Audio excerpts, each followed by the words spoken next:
டெல்லியில் இருக்கிற கெஜ்ரிவாலை கூட கைது செய்தார். முதலமைச்சராக இருக்கும்போதே கைது செய்தார் மோடி. ஆனால் தளபதியை கை வைக்க முடியவில்லை. நான் சொல்லிடுறேன், குமாரபாளையத்தை பற்றி பேசினாங்க. இந்த தடவை ஏமாந்துடாதீங்க. மோடி அமித்ஷாவையும் ஒரு ஆம்பளையா நின்று இந்தியாவிலேயே இருக்கிற தலைவர் நம்முடைய மரியாதைக்குரிய கழகத்தின் தலைவர் அண்ணன் முத்துவேல் கருணாநிதி ஸ்டாலின் அவர்கள். இதெல்லாம் யோசிச்சு பார்க்கணும். குணம் தான் எஸ்ஐஆர்னு ஒன்று கொண்டு வந்தான்.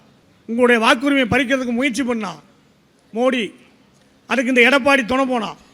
பாருங்கள், ஒரு கூட்டணி ஏற்படுத்தியிருக்காங்க. ஊழல் செய்து எடப்பாடி வழக்கிலே சிறைக்கு போகிறதை மிரட்டி மோடி சேர்த்திருக்கான். அடுத்து தினகரன் அந்நிய செலவாணி கட்சிக்கு சின்ன வாங்குற கேஸில் போய் டெல்லிக்கு ஜெயிலில் இருந்தான். அந்த கேஸில் தப்பிக்கிறதுக்காக மிரட்டி கூட்டிகிட்டு போயிட்டாங்க. இந்த மாதிரி தப்பு பண்ணவனையெல்லாம் ஒன்றா சேர்த்து இங்கே வந்து யோகிங்கிற மோடி. ஏன்னா அவுத்து விட்டா ஜெயிலுக்கு தான் போகணும்.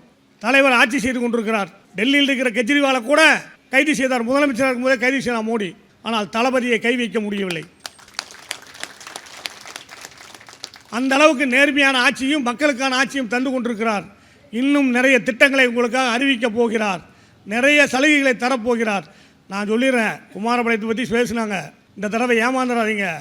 கண்டிப்பாக திமுக ஆட்சி தான். தளபதி தான் முதலமைச்சர். அந்த ஆட்சியில் இங்கிருந்து போகிற சட்டமன்ற உறுப்பினர் ஆளுங்கட்சியிலே வெற்றி பெற்றால் இந்த தொகுதிக்கு தேவையான திட்டங்களை கொண்டு வர முடியும். உங்களுக்கு நல்ல காரியங்களை செய்ய முடியும். எனவே மறந்து விடாதீர்கள். உதயசூரியனுக்கு வாக்களித்து தளபதியின் கரத்தை வலுப்படுத்துங்கள் என்று கூறி விடைபெறுகிறேன். நன்றி, வணக்கம்.